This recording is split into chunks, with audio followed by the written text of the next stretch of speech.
The Daily Show with Munir Memon. अस्सलामुअलैकुम, आप देख रहे हैं प्रोग्राम मुनीर मेमन के साथ।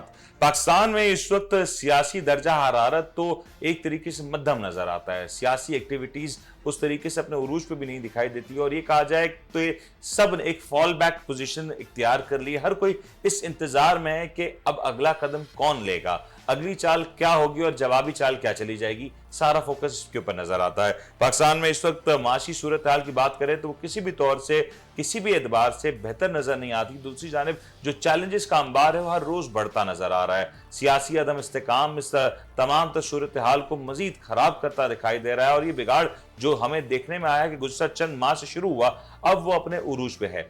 इस बिगाड़ के बायस आज पाकिस्तान की बेशतर सनतें बंद होने पे आ चुकी हैं और बहुत सी सनतें इस वक्त ऐसी मुश्किल सूरत हाल का सामना कर रही हैं कि अगर ये सूरत हाल बेहतर ना हुई तो पाकिस्तान में एक नया बहरान जन्म ले लेगा। पाकिस्तान में बुनियादी इन्फ्लेशन यानी कि बुनियादी अफराते ज़र, जिसको अंग्रेजी में कहा जाए तो कोर इन्फ्लेशन के जो नंबर्स हैं वो तेजी से बढ़ते नजर आ रहे हैं और ये सूरत हाल किसी भी तौर से काबू में इस वजह से नहीं आ रही कि पाकिस्तान में जो सियासी जमातें हैं वो किसी भी तरीके से, किसी भी सोच के साथ एक इत्तेफाक करती हुई नहीं पाई जाती।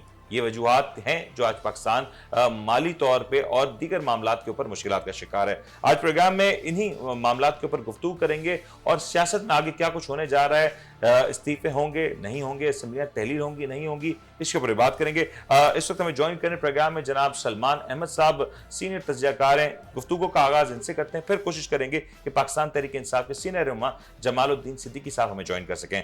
सलमान साहब, पहले गुफ्तगू का आगाज आपसे करते हैं। एक स्टेटमेंट गुज़श्ता 2 रोज से हम देख रहे हैं कि सीनत बना हुआ है खबरों की कि पाकिस्तान इस वक्त डिफॉल्ट हुआ नहीं। हमने देखा कि सुकूक बॉन्ड्स के हवाले से अदायगी कर दी गवर्नमेंट ने और वक्त से पहले की, लेकिन क्या ये जो अदायगी हुई इससे पाकिस्तान का डिफॉल्ट रिस्क वो पूरी तरीके से खत्म हो चुका है? बिस्मिल्लाह रहमान रहीम। बिल्कुल भी नहीं मुनीर, मैं समझता हूँ इस वक्त पाकिस्तान जो है वो अपने इस मईशत के हवाले से तारीख़ के बदतरीन बहरान से गुज़र रहा है। हत्ता कि 1971 या 2008 या कोई भी क्राइसिस आप काउंट कर लें, ऐसी सूरत हाल कभी भी नहीं थी। अब और मैं अप्रिशिएट करूँगा मिफ्ता इस्माइल साहब को कि बीइंग वो हुकूमती पार्टी के होते हुए उन्होंने एक सच्ची बात कही और एक हकीकत को उन्होंने आवाम के आगे उसको उजागर किया।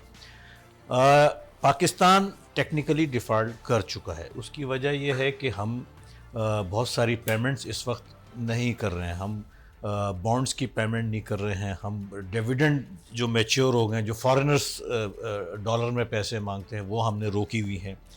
बहुत सारे प्लांट्स पाकिस्तान में बिकना चाह रहे हैं, उनको रोका गया है। इसलिए रोका गया है कि उनकी पेमेंट फिर कहाँ से दी जाएगी, डॉलर्स तो हमारे पास है ही नहीं। इस तरह की और बहुत सारी ऐसी चीज़ें हैं जो हम इस पाकिस्तान की गवर्नमेंट इस वक्त कर रही है।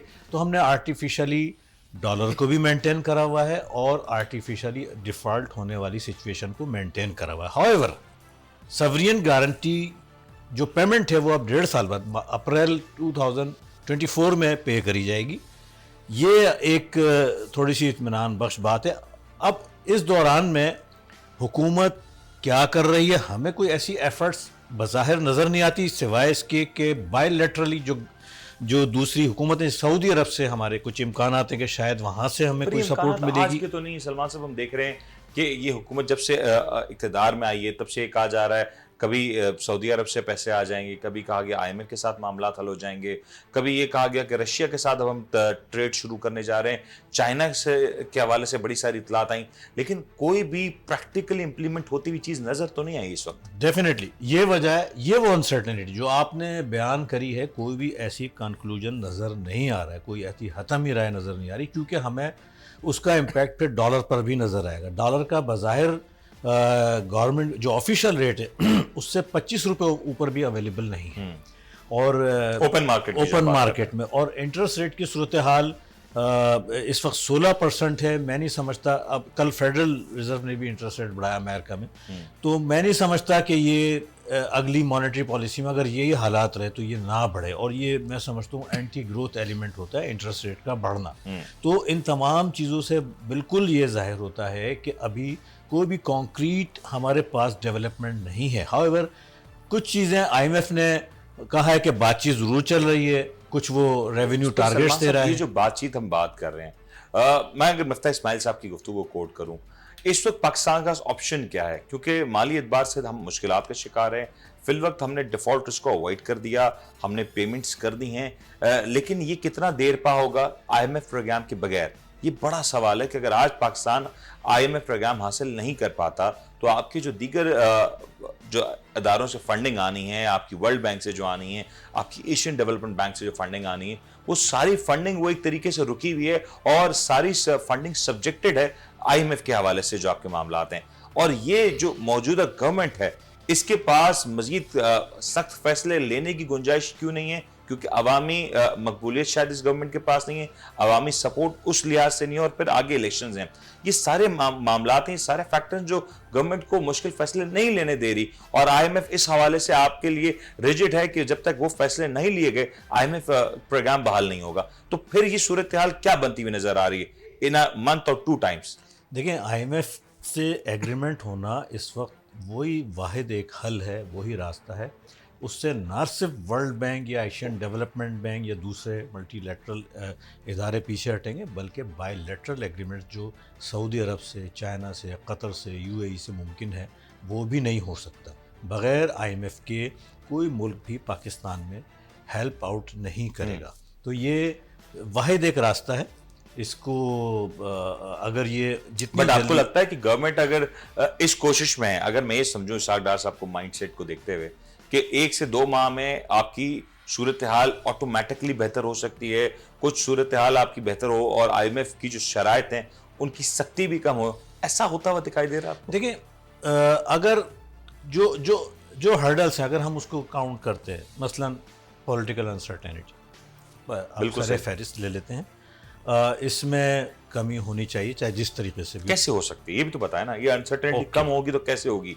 मैं समझता हूँ कि हमें कुछ भी हो, मिसाक़े इकनॉमी जिसे कहते हैं, चार्टर ऑफ इकनॉमी, यस, इसको हर हाल में इस वक्त, ये मौजूदा वक्त में इसकी शदीद ज़रूरत है।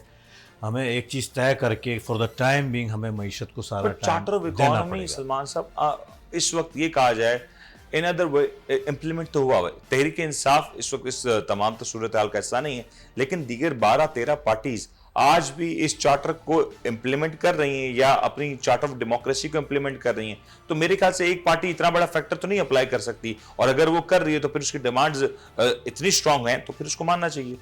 देखें, कुछ भी हो, तमाम सियासी क़ुव्वतों को इस वक्त एक टेबल पर बैठना पड़ेगा। एक हल, एक जो एजिटेशन या जो भी इस वक्त एक पार्टी का ये कहना है कि पाकिस्तान डिफ़ॉल्ट करने वाला है, पाकिस्तान श्रीलंका बनने वाला है, और वो बड़ी पावरफुल पार्टी है, दूसरी पार्टी इस चीज़ को डिनाई करती है। ये चीज़ें हमें ख़त्म करना पड़ेगी। एनीवे इन्हें बैठना होगा, इन्हें डिसाइड करना होगा, और बहुत सारी प्रॉब्लम्स के साथ ये एक बड़ी प्रॉब्लम है जिसकी वजह से इकोनॉमिक फ्रंट पे हमें प्रॉब्लम्स पेश आ रही हैं। अच्छा, ये जो आपने इकोनॉमिक फ्रंट की प्रॉब्लम्स की बात की, मुझे एक बात बताएं, इस वक्त पाकिस्तान मुस्लिम लीग नून अपनी इंटरनल अगर हम मामलात को देखें, 2 फाइनेंस मिनिस्टर जो पिछले 8 माह के दौरान रहे, वो तमाम तर एक दूसरे के इकदामात की नफ़ी करते हैं। जब मुफ्ती इस्माइल साहब थे, वो इसाक डार साहब उसकी नफ़ी करते रहे। आज इसाक डार साहब जब वजीर खजाना है तो मुफ्ती इस्माइल साहब नफ़ी कर रहे हैं। ये दोनों पैरेलल्स हैं हमारे सामने। जब हम ये देख रहे हैं कि एक ही जमात की 2 शख्सियात जो कि शायद एक दूसरे के साथ बहुत से मामलात पे यकजा होंगी, लेकिन आज उनमें ये हमआंगी नहीं है, तो फिर आप कैसे एक्सपेक्ट कर रहे हैं कि तमाम तर सियासी जमातें इसके ऊपर बैठ के एक ऐसा फैसला लें? और अगर चार्टर ऑफ इकोनॉमी की हम बात करते हैं तो सवाल तो ये होगा ना कि बहुत सी सियासी जमातें, उनकी तो सियासत इस वक्त इस बात पे है कि हम एक दूसरे के साथ नहीं बैठेंगे। हमने देखा कि पीपल्स पार्टी और नून लीग ने जब आपस में अलायंस किया तो इसका एक सेटबैक तो हुआ, दोनों जमातों को अपने वोटर्स की नाराजगी बर्दाश्त करना पड़ी, और इसका नतीजा हमने ज़मीनी इंतखाबात में भी देखा। आपको लगता है तहरीक इंसाफ इस तरह का रिस्क ले सकती है, या कोई और जमात इसके ऊपर मजीद डेलिब्रेशन करेगी? देखें जी, सियासत और मुल्क ये दो चीज़ें हैं। सियासत को अगर आप अहमियत देंगे तो मुल्क ख़तरे में आ सकता है, आ चुका है। मैं समझता हूँ मुल्क को अहमियत देनी चाहिए। एनीवे दोनों तरफ से कुछ गिव एंड टेक होना पड़ेगा। डिफरेंसेस बहुत है जो अभी आपने बयान किए। इन सारी बातों के बावजूद पाकिस्तान के लिए, पाकिस्तान की मईशत के लिए, पाकिस्तान की आवाम के लिए, पाकिस्तान के फ्यूचर के लिए आप महीने 2 महीने की बात ज़्यादा कर रहे हैं। ये with in this month, with in this year इन्हें सेटल डाउन करना चाहिए। सियासत को एक तरफ करके मुल्क का सोचें, दोनों हिस्से, और एक आपस में यकजहती पैदा करें, इलेक्शन की डेट डिसाइड कर लें और उसके बाद मुकम्मल आप तवज्जो इलेक्शन की मईशत डेट की बात करें, मुझे ब्रेक पे लेने जाने का कहा जा रहा है, लेकिन यहाँ पे जहाँ पे इस वक्त सलमान साहब इलेक्शन डेट की बात करें, तहरीक इंसाफ या दीगर बड़े सारे एनालिस्ट इस वक्त ये बात कह रहे हैं कि पाकिस्तान में जल्द से जल्द इंतखाबात का जो अमल है वो शुरू हो जाना चाहिए। तो वहाँ पे ये बात भी इग्नोर नहीं की जा सकती कि इस वक्त पीडीएम जमातों का एक हल्का, एक बहुत बड़ा ग्रुप मौजूद है जो कि इस सोच का हामी है कि मौजूदा गवर्नमेंट अपने टेन्योर को जो 1 साल एक्सटेंड कर सकती है उस प्रैक्टिस को अमल में लाना चाहिए। और अगर गवर्नमेंट ने इसी प्रैक्टिस को अमल में लाया और 1 साल अपनी गवर्नमेंट को एक्सटेंड कर दिया तो गवर्नमेंट के इस इकदाम के बाद पाकिस्तान की मईशत या पाकिस्तानी अवाम, इसका रद्द-ए-अमल क्या होगा? क्या रिएक्टिव मेजर्स होंगे जो गवर्नमेंट को देखने पड़ेंगे या गवर्नमेंट की जानिब से किए जाएंगे? इन सारे सवालात के ऊपर बात करें। और तहरीक इंसाफ इस तमाम तर मामले के ऊपर क्या सोच रही है? इस्तीफे नेशनल असेंबली के हों या सूबाई असेंबलियों के, तहरीक इंसाफ की अगली हिकमत अमली क्या होगी और क्या कार्ड्स हैं इस वक्त तहरीक इंसाफ के पास जो वो प्ले कर सकते हैं? इसके ऊपर बात करेंगे। प्रोग्राम में ब्रेक लेते हैं, ब्रेक के बाद हाजिर होते हैं।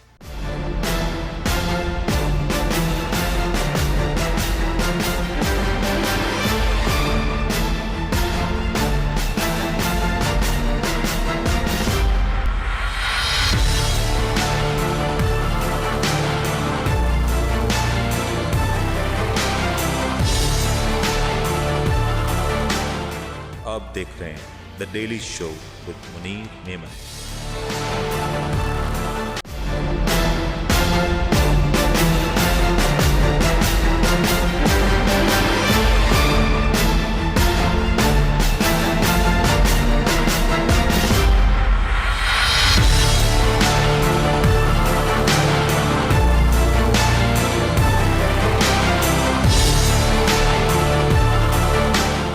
आप देख रहे हैं the daily show with Munir Memon.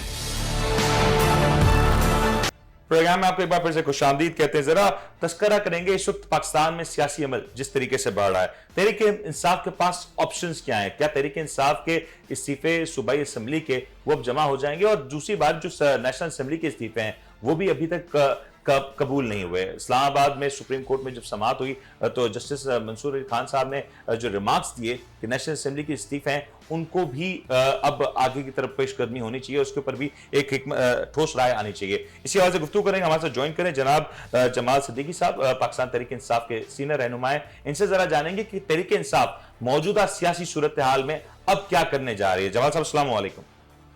जी वालेकुम सलाम। जमाल साहब, दो इश्यूज हैं। पहले तो मैं एक नेशनल असेंबली के मामले के ऊपर आ जाता हूं। नेशनल असेंबली में जो इस्तीफे आज से 8 माह पहले पाकिस्तान तहरीक इंसाफ के मेंबर्स ने दिए थे वो अभी तक कबूल नहीं हुए। वो इस्तीफे आज भी पेंडिंग है स्पीकर के पास। उसके ऊपर हमने देखा कि इस्लामाबाद में सुप्रीम कोर्ट में समाअत हुई और इसके ऊपर भी अब कहा जा रहा है कि इस तमाम तर सूरत हाल को फाइनलाइज किया जाए। सिर्फ क्या वजूहत है कि नेशनल असेंबली के इस्तीफे अभी तक कबूल नहीं कर सक रही है मौजूदा गवर्नमेंट और स्पीकर? देखिए, ये मौजूदा गवर्नमेंट की बदनीयती है कि उन्होंने 8 महीने पहले दिए गए इस्तीफे अभी तक कबूल नहीं किए, क्योंकि उनको पता है कि हम जैसे ही इस्तीफे कबूल करेंगे और ये जमीनी इलेक्शन में जाएंगे तो ये बुरी तरह मार खाएंगे। इन्होंने टेस्ट केस के लिए पहले 9 सीटों पे इन्होंने कोशिश की कि चलो टेस्ट केस में 9 सीटों पर इलेक्शन करा के देखते हैं होता क्या है। अच्छा, इन्हें बड़ा सरप्राइज तब मिला जब 9 की 9 सीटों पर खान साहब खुद कैंडिडेट थे। अब जब 9 सीटों का रिजल्ट आया और 75% सीटें खान साहब ने दोबारा जीती हैं, अब इनको ये अंदाजा हो गया कि अब अगर ये 140 इस्तीफे कबूल करेंगे तो 140 पे इमरान खान इलेक्शन लड़ेगा जी, यानी असेंबली फिर भी अधूरी की अधूरी रहेगी और 140 पे इमरान खान लड़ेगा।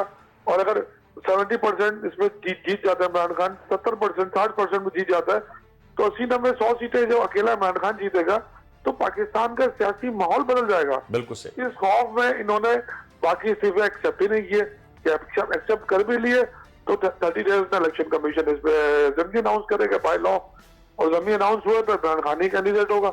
लेकिन जमाल साहब, आपको नहीं लगता कि तहरीक इंसाफ इस वक्त जब हम देख रहे हैं पार्लियामेंट से बाहर है, असेंबलियों से बाहर है, तो कानून साजी का जो अमल है वो मुतासर हो रहा है। गवर्नमेंट को इस हवाले से संजीदगी से सोचना चाहिए, तहरीक इंसाफ को भी इसके ऊपर क्लैरिटी आनी चाहिए कि आगे क्या होने जा रहा है, क्योंकि ये तो जमूद है। अगर ये जमूद इसी तरीके से बरकरार रहा तो क्या 1 साल या अगले 6 माह 4 माह और ये असेंबलियां इसी तरीके से चलती दिखाई देंगी? तो देखिए, इमरान खान साहब का जो पॉइंट ऑफ व्यू वो यही है कि जल्द से जल्द शफाफ इलेक्शन करा दिए जाए ताकि जमहूरी निजाम अपना शुरू हो जाए, मुल्क में पॉलिटिकल अनस्टेबिलिटी जो है वो खत्म हो जाए, क्योंकि पॉलिटिकल अनस्टेबिलिटी की वजह से ही आपकी इकोनॉमिकल अनस्टेबिलिटी आती है। तो ये जो मुल्क में भौचाल आया हुआ है, जमाल साहब आप इलेक्शंस की बात करें, पीडीएम की जमातें तो ये उम्मीद लगाए बैठी हैं कि अपने टेन्योर को 1 साल मजीद एक्सटेंड कर लें। मैं जरा बात मुकम्मल कर लूं मेमन साहब। जी जी जी जी। जब तक मुल्क में जमहूरी इस्तेकाम नहीं आएगा तो माशी इस्तेकाम भी नहीं आता। और ये मौजूदा जो माशी अदम इस्तेकाम है उसकी वजह सिर्फ ये सियासी गैर इस्तेकाम ही है। अगर इस हुकूमत को ये एहसास हो कि मुल्क जा किस तरफ रहा है तो ये कम से कम इस बात का एहसास करते हुए फौरी इलेक्शन की तरफ जाते। अच्छा, मुल्क से इनको कोई गर्ज है नहीं, ये हुकूमत करने पाकिस्तान आते हैं और हुकूमत के बाद वापस लंदन चले जाते हैं, दोनों जमातें, इनका काम ही यही है। ये पाकिस्तान में तो रहते तब जब इनके हाथ में इक़्तिदार होता है। अभी भी आप देख लें कि मरियम बीबी जितना शोर मचा रही थी, जैसे उनको जमानत मिली, पासपोर्ट मिला, वो जाके बाहर जाके बैठ गए, भूल गए पाकिस्तान में सियासत क्या हुई। अब जब पाकिस्तान का निजाम कानून साजी की जो आप बात कर रहे थे, वो पाकिस्तान का निजाम जो अगर इस तरह का हो जाए कि जो माजी में कानून साजी असेंबलियों में हुई है वो कानून खत्म करके आप अपने लिए एनआरओ ले लें, अदालतों से आप आजाद हो जाए, जुर्म आपके सारे खत्म हो जाए, और उसके बाद वो मुजरिम जिसके लिए 22 साल जद्दोजहद की इमरान खान ने, और वो सारे मुजरिम फिर दोबारा से कोई वजीर आजम बन जाए, कोई फेडरल मिनिस्टर बन जाए, कोई कुछ और बन जाए। तो अगर मुल्क को इसी तरह से चलाना है तो ये मुल्क फिर आपका बनाना रिपब्लिक बन जाएगा। लेकिन जहां से भी सिस्टम की खराबी आप कहेंगे कि सिस्टम कमजोर है, सिस्टम इतना स्ट्रांग नहीं है। जाहिर है पाकिस्तान का जो निजाम है वो इतना कमजोर है कि वो किसी भी क्रिमिनल को ऐसी इतनी स्पेस दे देता है कि वो फिर दोबारा पाकिस्तान के आला मनसब पर पहुंच जाता है। ये तो उनको सोचना चाहिए कि पाकिस्तान में अगर ऐसे लोग मुल्क के अहम मनसब पर बैठ जाएंगे तो आपके मुल्क में रूल ऑफ लॉ पे कहां जाएगा। फिर तो हर आदमी अपने आप को आजाद खुद मुख्तार समझेगा और हर शख्स जुर्म करने के लिए अपने आप को लाजिम समझेगा। जब वो देखेगा कि बड़े बड़े जुर्म करने वाले अरबों रुपए के डिफॉल्टर लोग जो अरबों रुपए के जुर्म में, करप्शन के जुर्म में अदालत की में अपनी जूतियां घिस रहे हैं, वो एक झटके लगता है, मुल्क में रिजीम चेंज होती है और वो सबके सब इस मुल्क में ईमानदार दियानतदार बन जाते हैं। तो अगर यही मुल्क का निजाम मुमलिकत होगा तो मुल्क तो बहुत कमजोर हो जाएगा। और जमाल साहब, अब सूबाई असेंबलियों की बात कर लेते हैं। आप लोग ने सूबाई असेंबलियों से इस्तीफे के हवाले से भी एक मुहिम चलाई हुई है और हम देख रहे हैं कि हर गुजरते रोज के साथ ये डेवलपमेंट आ रही है कि सूबाई असेंबलियां तहलील की जा सकती हैं। तहरीक इंसाफ, दिसंबर का महीना अहम है, क्या एक्सपेक्ट किया जा सकता है कि आगे तहरीक इंसाफ क्या करने जा रही है? क्योंकि सूबाई असेंबलियों के हवाले से बड़े सारे मामला, हमने 2 रोज पहले राना सनाउल्लाह साहब को भी कहते सुना कि वो पंजाब असेंबली के इलेक्शंस की तैयारियां कर रहे हैं। तो अब ये बात हतमी समझी जाए कि पंजाब और केपीके की असेंबलियां तहलील होने जा रही हैं। बिल्कुल ये बात हतमी है और ये सारा इख्तियार इमरान खान साहब के पास है कि वो इसकी तारीख का ऐलान कब करेंगे। पहले केपीके करेंगे, पहले पंजाब करेंगे, दोनों एक साथ करेंगे, ये तो इख्तियार कुल्ली इख्तियार इमरान खान साहब के पास है। लेकिन जब 8 महीने पहले कौमी असेंबली से मुस्ताफी हुए थे तो हमने सिंध असेंबली के इस्तीफे भी उसी वक्त ले लिए थे तमाम अरकान से। और अभी 2 हफ्ते पहले लाहौर में इमरान खान साहब से मुलाकात हुई थी हमारी पार्लिमानी पार्टी की तमाम एमपीएस की, तो उसमें भी हमने ये उनको वॉलंटरली कहा था कि ये आपकी अमानत है, जब आप कहेंगे हम ये इस्तीफे सिंध असेंबली में पेश कर देंगे। तो उन्होंने भी हमें रुकने के लिए कहा है, पहले हम पंजाब और केपीके की असेंबलियां तहलील कर दें और यहाँ का इलेक्शन हो जाए, उसके बाद हम जरूरी समझेंगे। मतलब आप कह रहे हैं कि सिंध के तमाम मेंबर पार्लियामेंटेरियन ने अपने इस्तीफे जमा करा दिए खान साहब को? जी, अपने इस्तीफे खान साहब को जमा करा दिए हमने।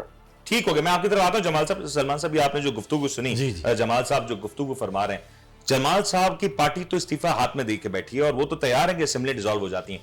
अगर तहरीक इंसाफ पंजाब और केपीके की असेंबली डिसॉल्व कर देती है, माशी सूरत हाल को अगर हम देखें, तो फिर मुल्क कहां पे खड़ा होगा? सर, ये तो बड़ा सवाल हो। देखें, अब तक की जो तजर्बा हुआ है पिछले चंद दिनों में, इसमें कोई शक नहीं कि तहरीक इंसाफ का जो नैरेटिव है वो इंतहाई पॉपुलर है, और अगला कोई भी इलेक्शन होगा वो तहरीक इंसाफ जीतेगी, इसमें कोई दो राय नहीं है। किसी बच्चे से भी पूछा जाएगा वो भी यही जवाब देगा। लेकिन हमें जो एक चीज़ नज़र आई है, जो पीडीएम ने भी सर भाप इलेक्शन ली से है। पहले की तो मामला आता है ना, इस वक्त मुल्क इस दाने पे खड़ा है कि आपकी हुकूमती वुज़रा डिफॉल्ट का लफ्ज हर दूसरे दिन टेलीविजन पे आके कह रहे हैं, तो एक आम आदमी को क्या तासुर नहीं, जाएगा? मेरा ख्याल है इस चीज़ से अवॉइड करना चाहिए। और फिर एक चीज़ जो पीडीएम ने भांप ली है कि शायद बगैर तैयारी के बहुत सी चीज़ें, जैसे पहला लॉन्ग मार्च, फिर दूसरा लॉन्ग मार्च, फिर अब इस्तीफे की बात है, तो पीडीएम ये समझती है कि शायद इनकी तैयारी नहीं है, इस दफ़ा भी ये जो पिछले लॉन्ग मार्च हैं वो फिर कामयाब नहीं हो सके, तो शायद ये इस्तीफे वाली बात भी पीछे रह जाएगी। इसलिए जो बिज़नेस कम्युनिटी स्पेशली, मैं क्योंकि बिज़नेस से, कारोबार से रिलेटेड, मैशत से रिलेटेड आप बात कर रहे हैं, तो बिज़नेस कम्युनिटी के जहन में भी ये फेयर है कि चूँकि ये बगैर तैयारी के मैदान में पहले भी आए थे, मुकम्मल नहीं हो सके थे लॉन्ग मार्च, और ख्याल ये था कि लॉन्ग मार्च शुरू होगा, विद इन अ वीक हुकूमत जो है वो गिर जाएगी, कदमों पे झुक जाएगी, लेकिन ऐसा नहीं हो सका। तो कहीं ऐसा तो नहीं है, ये इस्तीफे वाली जो बात है ये अभी इतनी कही जा रही है, लेकिन वक्त आने पर शायद इसमें भी कोई ये बड़ा अहम सवाल है, और मैं चाहूंगा जमाल साहब इसके ऊपर जरूर कमेंट कीजिएगा कि इस वक्त पंजाब और केपी की असेंबलियां तहलील करने के बाद अगर हुकूमत वफाकी सतह पे इंतखाबात का अनाउंसमेंट नहीं करती, असेंबलियां तहलील नहीं करती, तो फिर ऑप्शंस क्या रह जाएंगे सर? देखिए, चीफ मिनिस्टर अपनी समरी गवर्नर को भेजेंगे, और कानून ये कहता है कि 15 दिन में उन्होंने इसका जवाब दे देना है। बिल्कुल सही। अगर वो 15 दिन में वो समरी रिफ्यूज करके वापस भेजेंगे सीएम को, तो सीएम साहब ये समरी दोबारा गवर्नर को भेजेंगे, और 10 दिन तक अगर गवर्नर ये एक्सेप्ट नहीं करते तो 11वें दिन ये ऑटोमेटिकली डिसॉल्व तस्वर की जाएगी। ये है कानून। बिल्कुल। अच्छा, हमने तो दोनों सूबों की असेंबलियां डिसॉल्व करके दोनों सूबों में इलेक्शन पे जाना है। हमारा पॉइंट ऑफ व्यू ये है कि दोनों सूबों के इलेक्शन आप पहले करा दें, और कौमी असेंबली का अगर आप इतना ही हरदर्दी का मुजाहरा कर रहे हैं तो ठीक है, कौमी असेंबली का उस वक्त देख लेंगे, क्योंकि हमें नहीं ये बताना चाहते हैं कि इस वक्त पाकिस्तान की पूरी अवाम सिर्फ इमरान खान को देख रही है, और जो इमरान खान की और पीटीआई की हाइप इस वक्त पाकिस्तान में मौजूद है, उस हाइप की मद्देनजर ये दोनों इलेक्शन तो इंशाल्लाह पीटीआई क्लीन स्वीप करेगी दोनों सूबों के। लेकिन जमाल साहब, कथा कलामे की माजरत, अगर पंजाब और केपी के में आप पहले इलेक्शंस करवा लेते हैं, और जैसे कि अगर कहा जाए, आप खुद भी कह रहे हैं कि पाकिस्तान तहरीक इंसाफ क्लीन स्वीप कर जाएगी, भारी अक्सरियत हासिल कर सकती है, उसके बाद हम तो ये जानते हैं ना कि नेशनल असेंबली के जो इंतखाबात होंगे उसके ऊपर इन इंतखाबी नताइज का एक बड़ा इफेक्ट होगा, और जो पार्टी सूबाई असेंबली की नशिस्त जीतने में कामयाब हो जाएगी उसके पास कहीं ना कहीं एक एज होगा नेशनल असेंबली की सीटों के हवाले से। तो कहीं ना कहीं नून लीग को या पीडीएम की दीगर जमातों को इस बात से खौफजदा होने की जरूरत होगी। बहुत ज्यादा उनको खौफ ही यही है। वो आप देख लीजिएगा कि होगा क्या, कि वो गवर्नर जितना राना सदाना रोजाना कह रहा है कि जी कल 17 को क्यों तोड़ रहे हैं असेंबली, कल तोड़ दे, हम तो तैयार है, लेकिन आप देख लीजिएगा जब गवर्नर के पास असेंबली जाएगी वो क्या करेगा असेंबली के साथ। इनमें सिर्फ भक्तियों का इनको शौक है, लेकिन इनमें दम नहीं है। इनको सारी पिक्चर इनके सामने है कि पॉलिटिकल पिक्चर में ये कहाँ पे खड़े हुए और इमरान खान कहाँ खड़ा हुआ है। जो पाकिस्तान की सारी जमात एक तरफ और इमरान खान अकेला एक तरफ है, और वो अकेला शख्स सारी जमातों में भारी है, तो इनको अपनी पॉलिटिकल स्टैंडिंग का अच्छी तरह अंदाजा है कि कहां पे खड़ा है। जवाब साहब, आखिरी सवाल मैं चाहूंगा, एक ऑप्शन इस वक्त पीडीएम के पास भी है कि वो अपनी वफाकी असेंबलियों की मुद्दत को 1 साल तोसी दे दें। क्या ये ऑप्शन पीडीएम एक्सरसाइज कर सकती है या पीडीएम करना चाहेगी, आपको लगता है? मैं नहीं समझता कि पीडीएम में इतनी जरूरत है कि वो मुल्क को जिस तरह दिवाली की तरफ लेके जा रहा है, वो खुद भी समझते हैं कि अगर मुल्क खुदा ना खास्ता डिफॉल्ट की तरफ गया तो उसकी सारी जिम्मेदारी इज इम्पोर्टेड। लेकिन सर, जब उनको ये भी दिख रहा हो कि आने वाले आइंदा इंतखाबात में उनकी जीत तकरीबन नामुमकिन है, जो आप खुद कह रहे हैं, तो फिर वो तो ये ऑप्शन एक्सरसाइज करेंगे, क्योंकि उसके पास तो इनके पास या तो ऑप्शन ये होगा कि या तो असेंबलियों को तोसी दें या तो मुल्क से बाहर चले जाएं। देखिए, ये ऑप्शन इस्तेमाल जरूर करेंगे, लेकिन हम इन्हें करने नहीं देंगे। और उसको रोकने का कोई कानूनी तरीकेकार इस वक्त आप लोगों ने वाजे कर दिया? देखिए, कानूनी तरीकेकार भी है और जमहूरी तरीकेकार भी है, दोनों तरीकेकार मौजूद हैं इनमें। बहुत बहुत शुक्रिया जमाल साहब, आपने हमें वक्त दिया और पाकिस्तान तहरीक इंसाफ के मौकफ से आगाह किया। यकीनी तौर पे ये जो मौजूदा सिनेरियो इस हवाले से बहुत ही इंटरेस्टिंग है, क्योंकि इस वक्त तमाम तर जो फरीकैन हैं उन्होंने अपनी पोजीशंस होल्ड की हुई है, और ये कहा जाए कि चेस का जो गेम है वैसा महसूस होता तो ये गलत ना होगा। इस वक्त जो दोनों पोजीशंस या दोनों फरीकैन के पास कुछ ना कुछ कार्ड्स हैं जो वो प्ले कर सकते हैं। क्या वो कार्ड्स प्ले करेंगे या नहीं करेंगे, और कौन सा फरीक कौन से पहली चाल चलेगा, ये एक बड़ा इंटरेस्टिंग पहलू है। इसके ऊपर मजीद बात करते हैं, ब्रेक लेते हैं, ब्रेक के बाद हासिल होता है।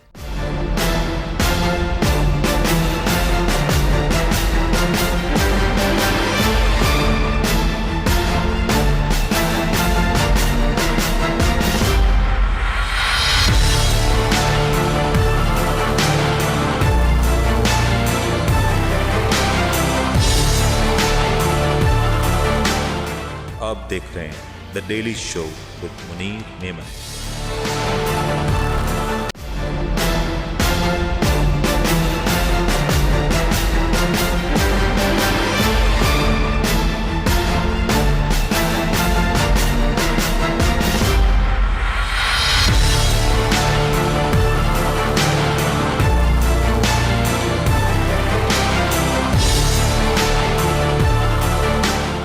आप देख रहे हैं the daily show with Munir Memon.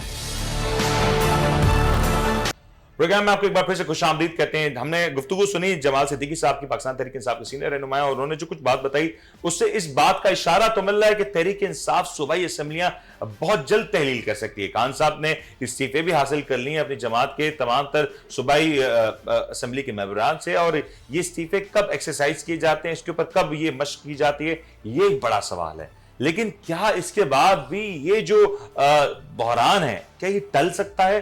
ये बहरानी कैफियत से पाकिस्तान बाहर आ सकता है?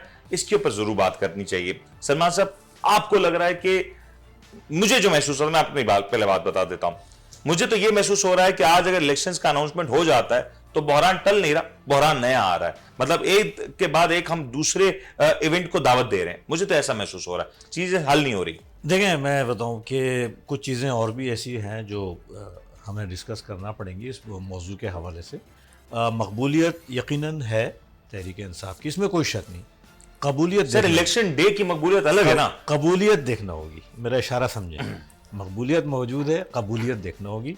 कबूलियत के इम्कानात जो भी नहीं नज़र आ रहे हैं बिकॉज ऑफ फ्यू इवेंट्स, वो अभी बेहतर है डिस्कस ना करें।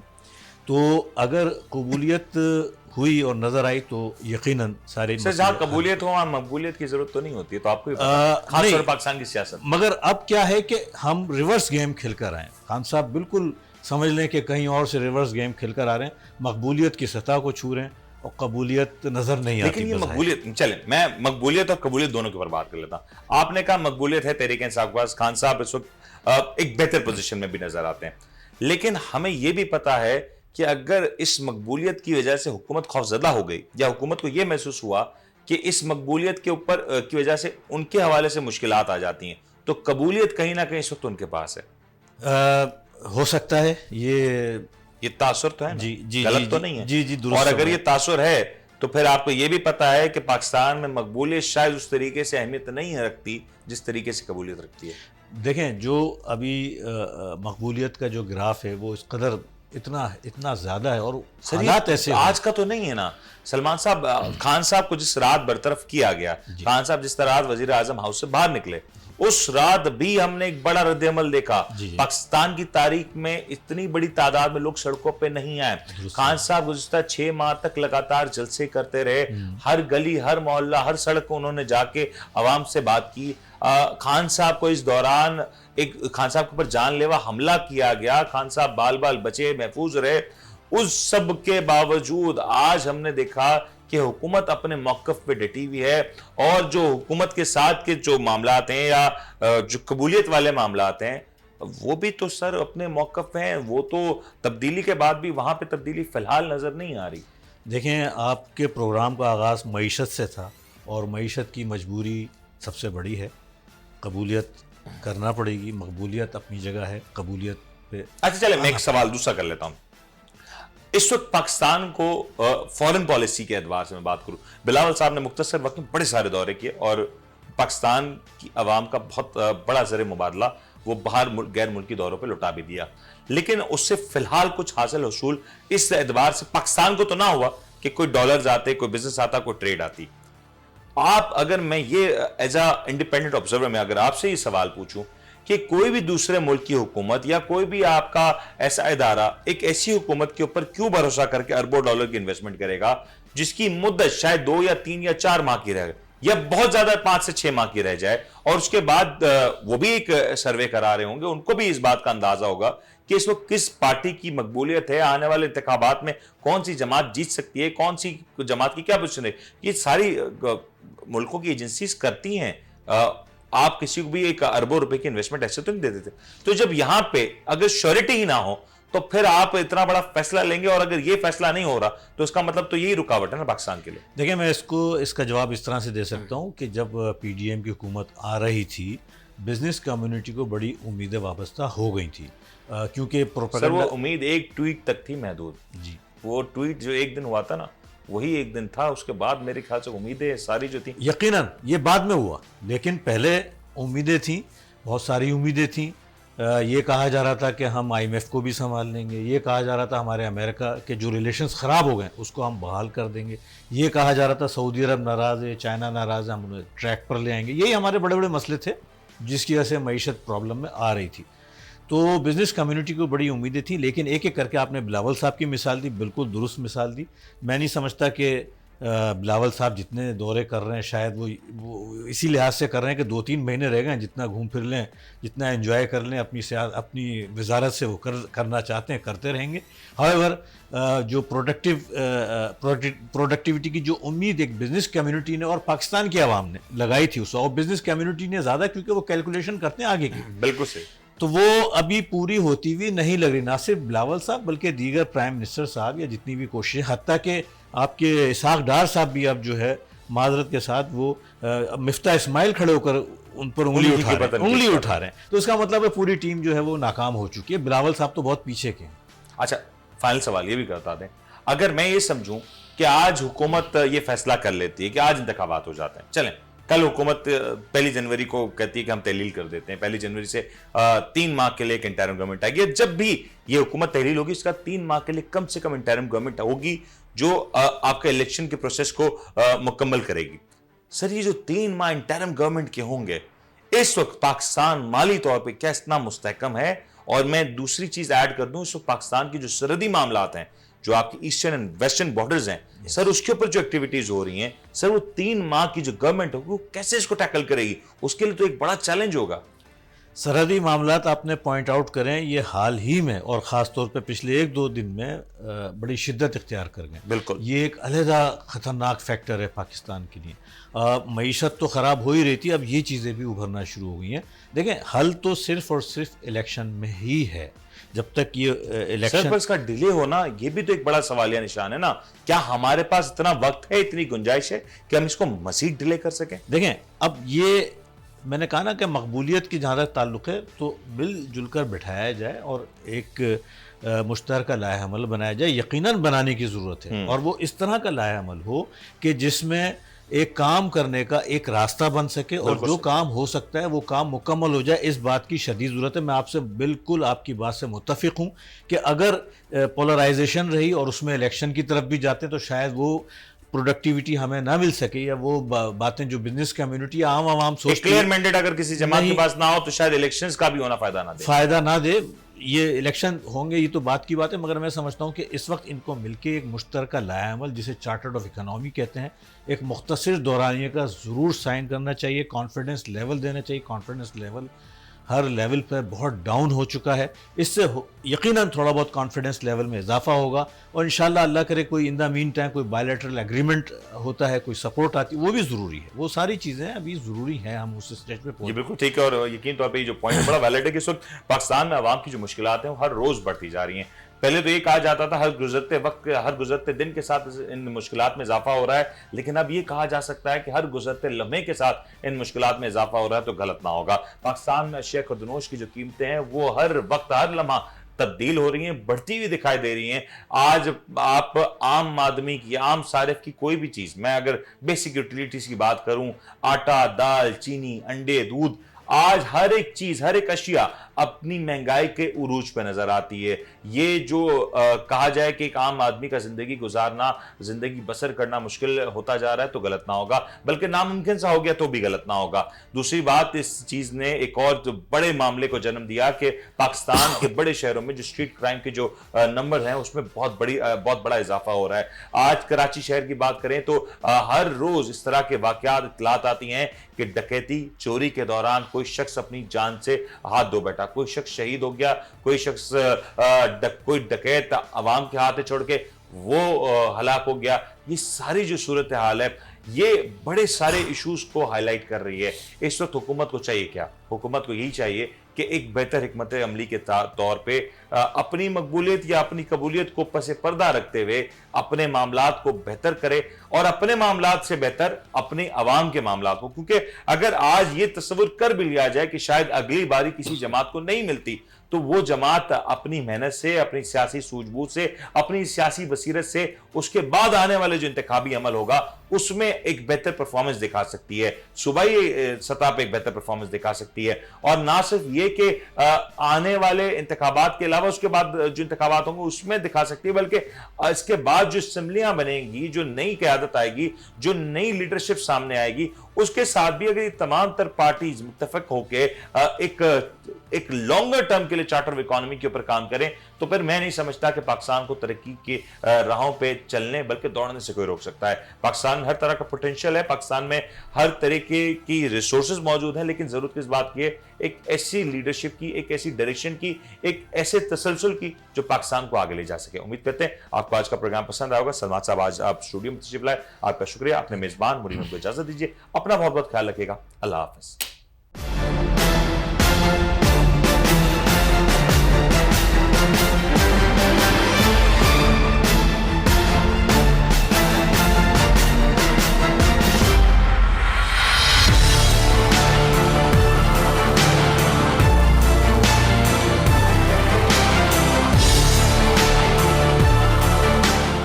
आप देख रहे हैं the daily show with Munir Memon.